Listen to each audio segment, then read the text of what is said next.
Good morning, good afternoon, good evening. Delighted to have you with us in our study in the book of Titus. This is for Mother's Day, May 12th, 2024. As a pastor, I've had the occasion to preach this message on 4 occasions. I preached at Laurel Mountain Grace Brethren Church in Pennsylvania, in Galion, Ohio, at the Galion Grace Brethren Church, and in Lakeland Grace Brethren Church in Warsaw, Indiana. And now I'm preaching it here in Michigan. And that's a space of 40 years, first being preached in 1984 at Laurel Mountain. And along the way, I've updated it with new statistics and various such things. And it is about Titus women. Now, I've skipped a little section because I've gone to the women's section in Titus because of Mother's Day. I'll probably get to the men's section in Titus on Father's Day. But it starts out in Titus chapter 2 and verse 3. Older women likewise are to be reverent in their behavior, not malicious gossips, nor enslaved to much wine, teaching what is good, so that they may encourage the young women to love their husbands, to love their children, to be sensible, pure, workers at home, kind, being subject to your own husbands, so that the word of God will not be dishonored. So it's talking about two classes of women there, the older women and the younger women. They are with proper doctrine woven into their lives. What does the mature woman look like? And it says a comparison is being made with the term likewise or similarly.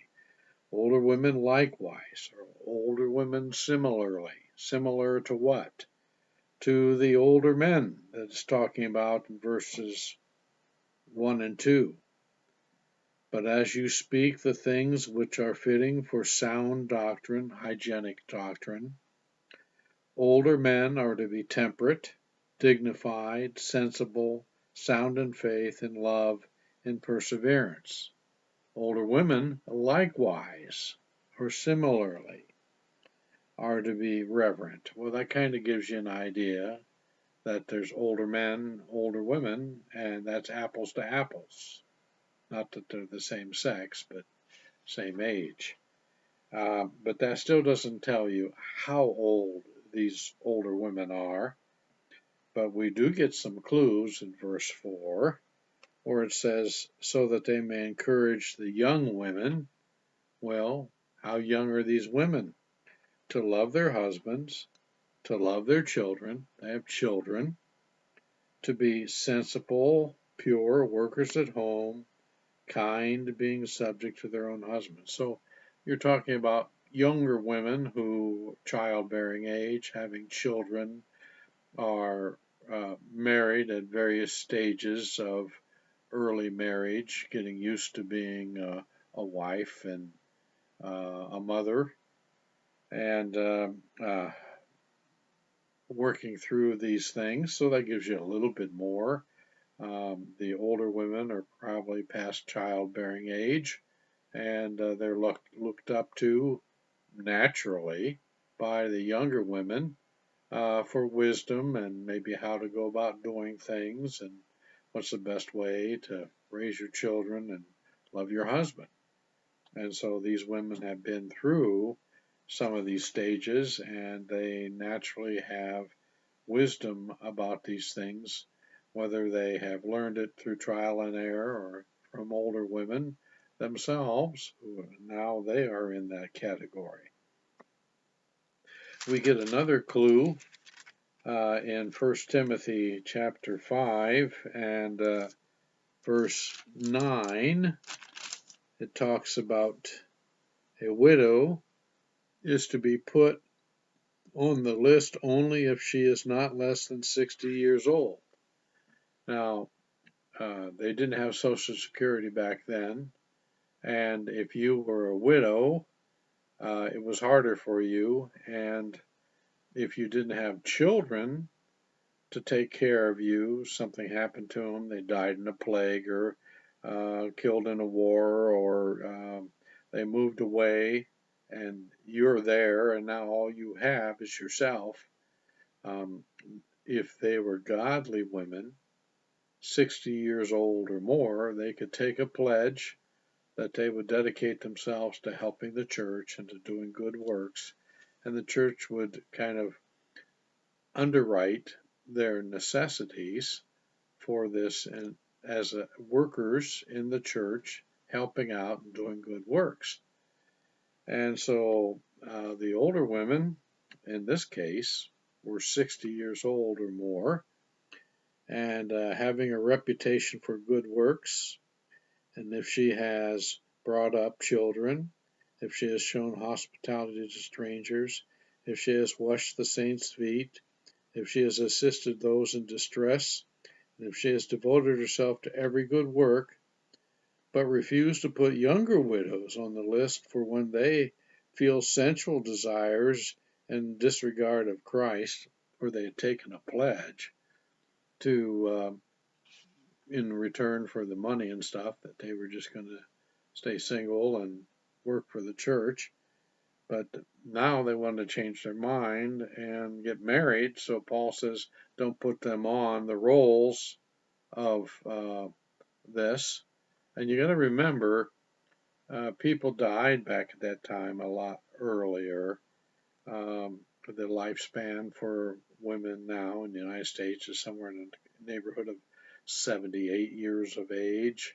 That's the average. So there's women living a lot longer. And so 60, even in Cameroon today, the average lifespan for a man is 54 years of age. It's a lot less than 76 in the United States.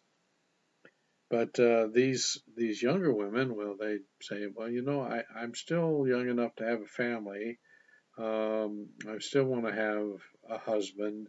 And so they'd kind of go back on their pledge. So don't put them on the rolls to begin with, thus incurring condemnation because they have set aside the previous pledge. So don't do that. Don't put them on there. They're prone to going back on their pledge. These weren't nuns, but nevertheless they were ladies that were dependent upon the church for their sustenance. And so that kind of gives you an idea that the older women might be in the neighborhood of 60 years old or approaching that age or older. And so here they are. They're an example. They've lived a good life. They are women who are reverent. We're not just talking about they have good social graces. They say please and thank you. They know which side the fork should be on the plate. We're not really talking about those things, although those are nice things to have. These are women who are moral, who are very church-oriented, godly. And so likewise, they are to be reverent in their behavior. And this word reverent, hieropropes, we get our word Hierapolis from that. Opolis meaning city, or polis, and hero meaning holy city. Sometimes hieros is translated temple or sacred. And so we have this idea of them being reverent. They're people that are pious, are bent toward living a life that's a good demonstration of Christianity. And then they're also not malicious gossips. I know some women that talk, but they're not malicious. They don't mean anything mean by the things that they say. But these women are not women who are putting down other people, not meaning to. We all say things that we don't realize maybe are kind of cutting somebody. We don't mean that way. It's not malicious. And so they're not malicious gossips, nor enslaved to much wine. They're people who do not rely upon wine in any way to cope with their problems. It's one thing to have some wine like a food, but it's a whole other thing to be drinking it to try and cope with your problems and drown your sorrows and be out of your mind or be influenced. Do not be drunk with wine, which is a waste of time, but be filled with the Spirit.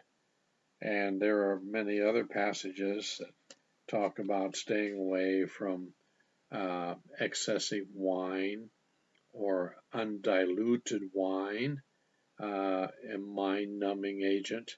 You can use that for somebody's in pain. They use it that way. But people that are in leadership, people that are ruling, people that want to keep track of their senses, they stay away from this stuff. And so they would use wine back at that time to purify their water. So they never said you can't use wine at all, but it was very moderate in its use, in that it was first diluted, and even then they didn't drink all that, much of it anyway. So they were very circumspect about that, and today you could throw in mind-altering drugs and things like this, and we have prescription medicines and stuff that's very carefully monitored under the use of doctors, and that's okay. But you don't want to go out and go to a head shop and smoke marijuana and all these other things, constantly altering your mind. These women are women who handle their problems by prayer and by trusting the Lord and following his example, walking in the Spirit. So, teaching what is good. Literally, they are, that word is kalodidaskelus, teaching good things. And so we're not just talking about teaching the Bible, but it doesn't exclude that, but it's talking about teaching good things, how to handle a household, how to handle your finances, how to love your husband, how to raise children, how to be reverent, how to be helpful, how to be involved in the church. And so much of this is shown rather than taught. They see the example of the older women and how they behave, and then they copy that. And you're in a teaching ministry whether you realize it or not. The older godly women have a teaching ministry to the younger married women. The older godly women may not even have been married, but or they're not married now. No matter. Reverence is reverence. Godliness is godliness. And some of them were married, and perhaps some of them never. So this ministry to the younger ladies is a ministry to help them in teaching good things so that they may be encouraged. They may encourage the young women. And that word encourage is the word sophronisosai, and it means to wisen up or to be of a sound mind. And young ladies, when they marry, um, unless they have done an intense study on things, um, they have to learn by the experience and the interaction with their husband and the experiences of life, and they're looking for patterns and good ideas of how to go about things. It's a whole magazine industry built upon Good Housekeeping magazine, or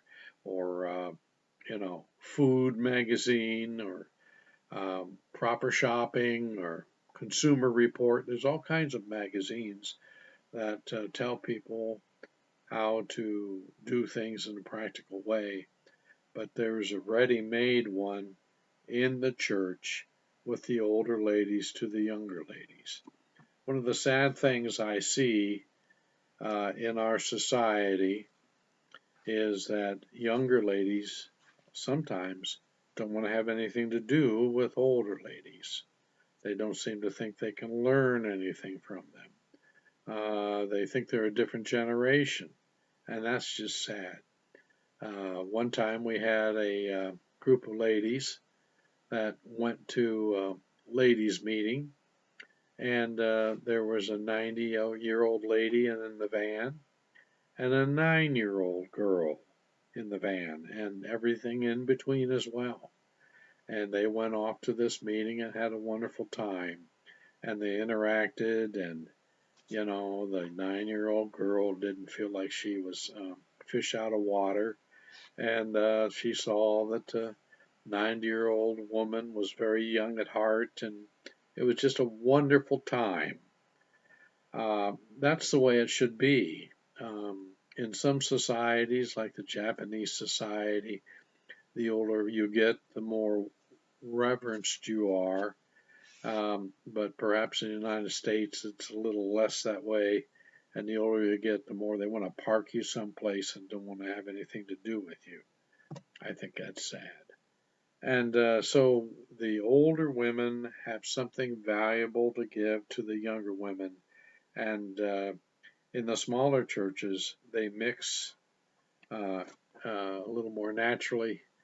And I think in the bigger churches, they have to do it more purposefully, but they have to find a way for these women of the various ages to interact with one another. And there are various things in the church that need to be done, a cleaning day, or maybe they have something else like a dinner to put on, and different age people work together and they rub shoulders with one another and develop friendships. And so this is a very good thing. And it's very interesting that it says the reason why the women are to be working with the younger women. I'm telling you this is that there is a constant challenge to the family, especially in our day and age. They want to redefine the family. They want to say it's not between a man and a woman. And they have all kinds of aberrations. And these are women who know they're women. And in the previous passage in Titus chapter 2, verses 1 and 2, it's men who know they're men. I think we're in a sad state of affairs. It's not very complex, people.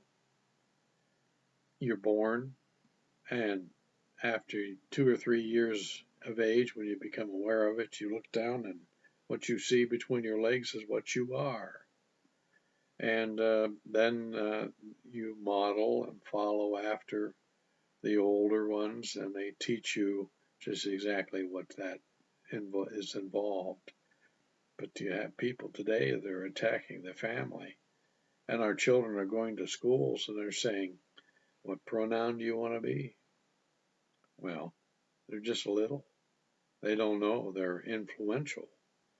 And we don't know these things so much by instinct.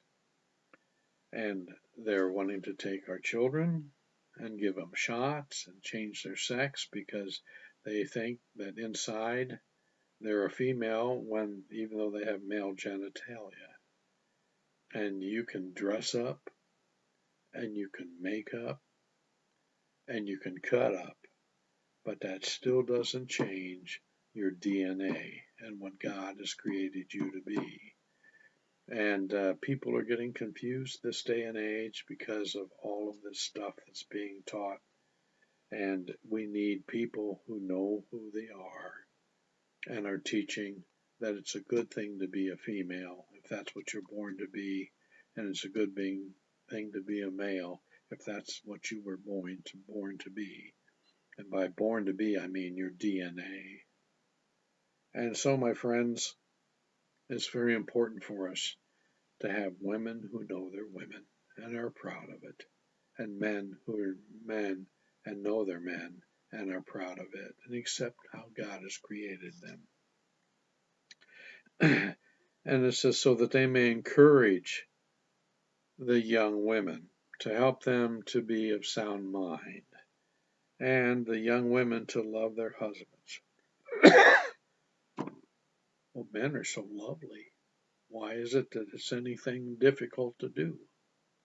Not. And women are so lovely. Why isn't it easy for men to love them?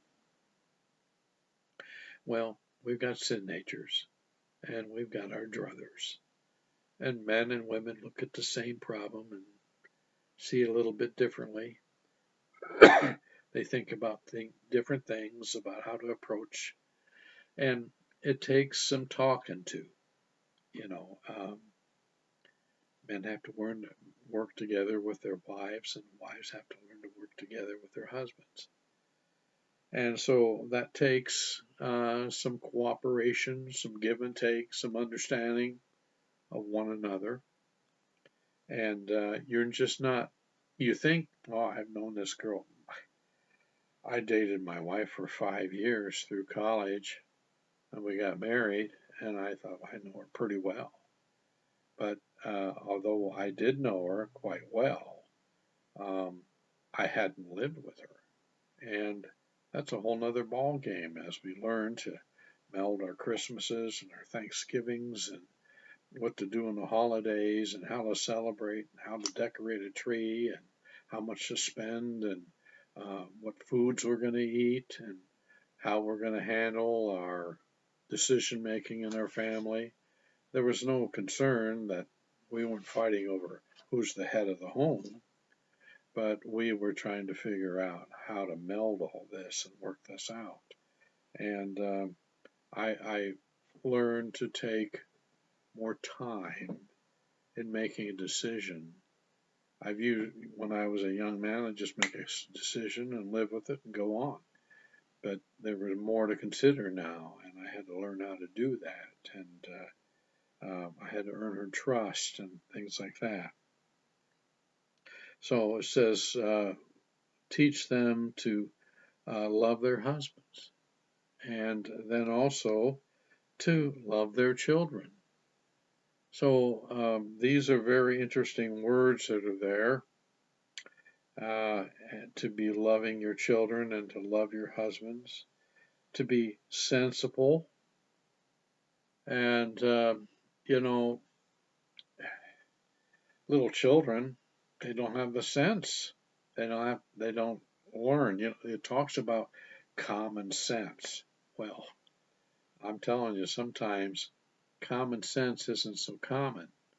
And somewhere along the line, you have to learn some of these things, how to take care of a home, how to go shopping. Uh, my wife and I have moved 5 or 6 times, and every time we move, we got to go to a new store and learn the store and where everything's at. And you'd be looking for something for 15 minutes trying to find it in the store. And after you go to that store for a while, you know where everything is. But there just takes a time to be sensible and right-headed and pure. That's the Greek word agnes. We get our word Agnes from it. Pure, workers at home. I got a story to tell you. I had been recently saved, and I was in a home and family class at Ohio State University. And I had just recently read this passage, and it said, women should be sensible, workers at home, kind, being subject to their own husbands. And I thought, well, it says it right there in the Bible. I guess that's what it means. And they said, who thinks women should be workers at home? And very similar that the men is the head of the household. And I said, yeah, I believe that. Well, it was a class of about 100, 125 young people. And I didn't realize it, but the woman said, well, why don't you come up here and be on a panel? And she wanted to make fun of me and make sport out of me and try to make me out to be some chauvinist pig that wanted to dominate their wife and stuff. I would just want to follow the Bible.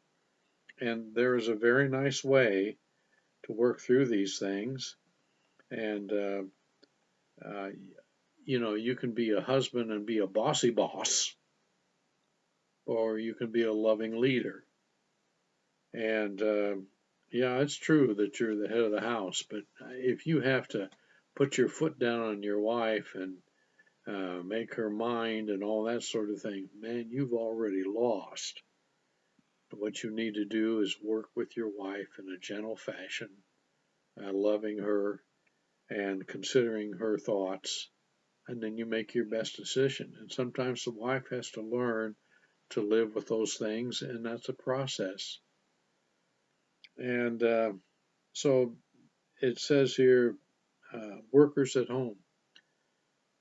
Uh, the Proverbs 31 passage talks about the wife, and she she almost like is running a business, and she considers a field and she buys it and she plants a vineyard, and she gets up in the morning and she's weaving and she's making sure everybody's taken care of in her household, and her husband advances because of her help, and um, people rise up and call her blessed, and she's very industrious.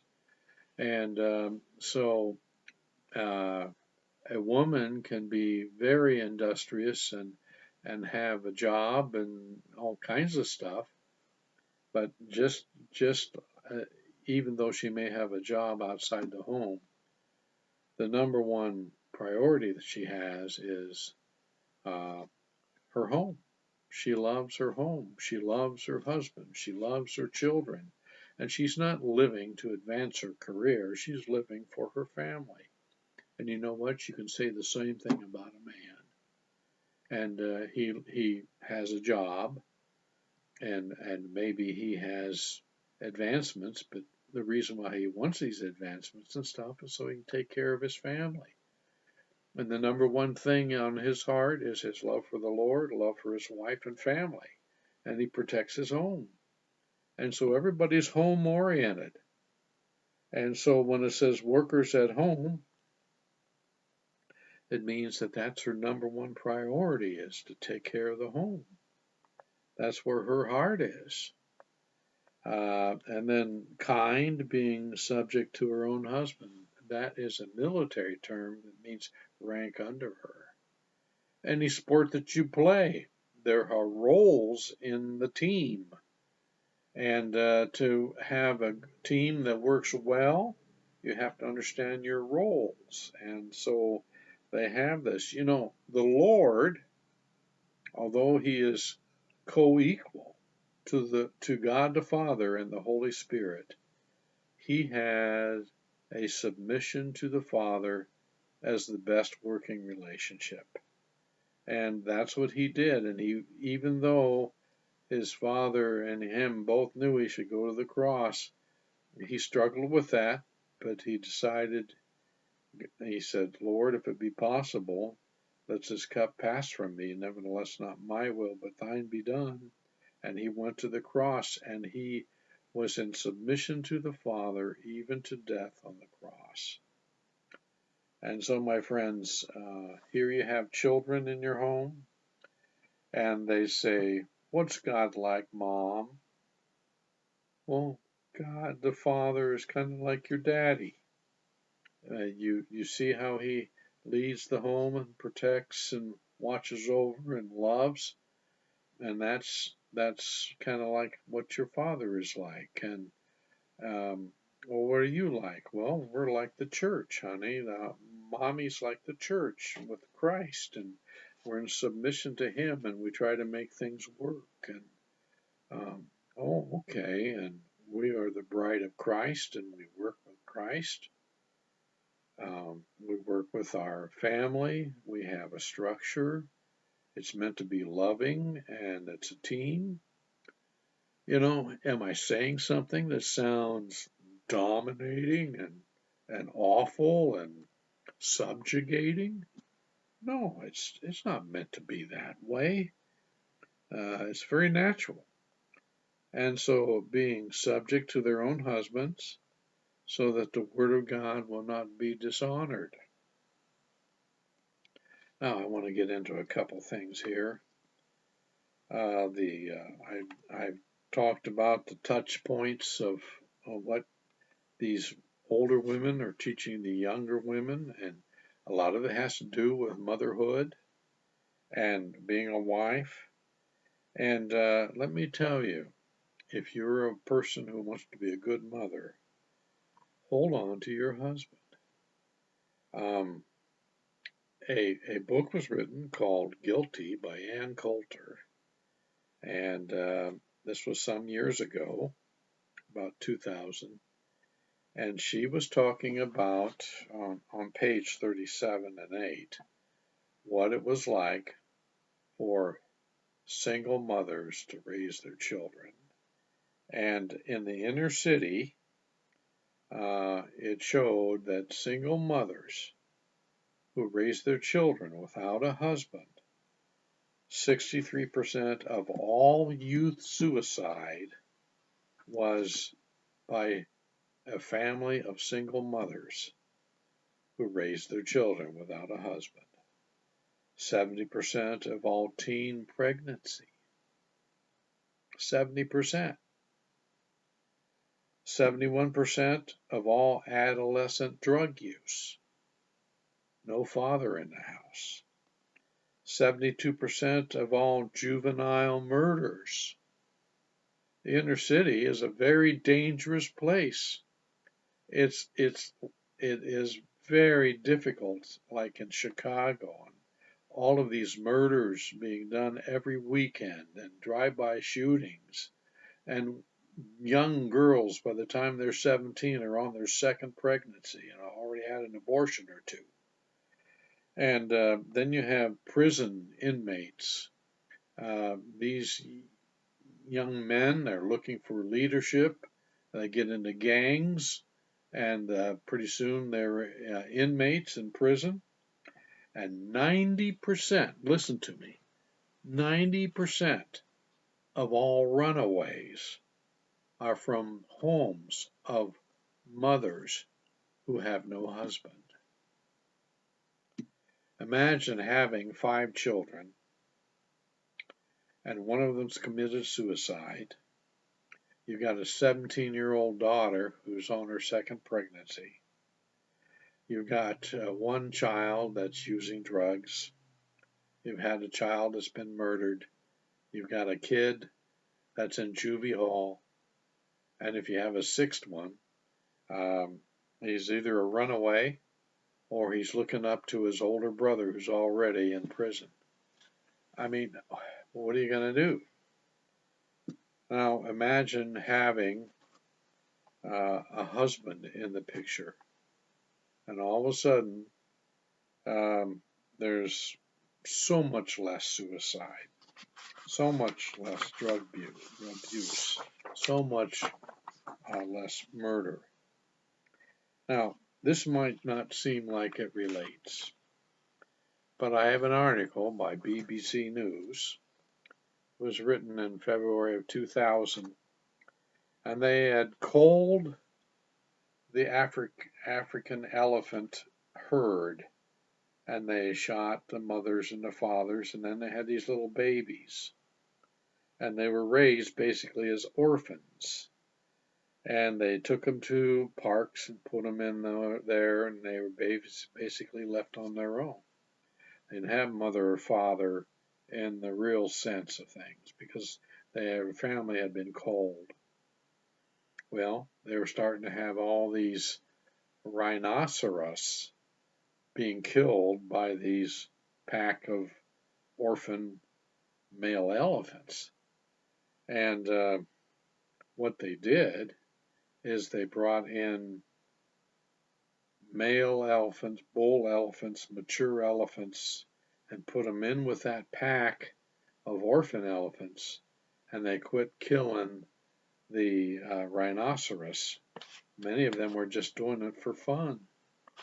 And the older elephants got them under tow, and they began to behave the way they would. Now, if you're at a water hole, rhinoceros and elephant interact, there's always a little conflict, but it wouldn't be this purposeful, mean-spirited action. And so this one park said, we need some male elephants, mature male elephants that were not orphans and properly raised, and brought them in to get those orphan elephants back under control. Well, my friends, we just look at that in the animal world. Well, that's true in the United States and in the family. So if you want to have a good family life, you dear mothers, hold on to your husbands. Make it work. I realize that there's some situations that if a husband was sexually abusing a daughter, throw him in jail. Get rid of that guy. You have to protect your family.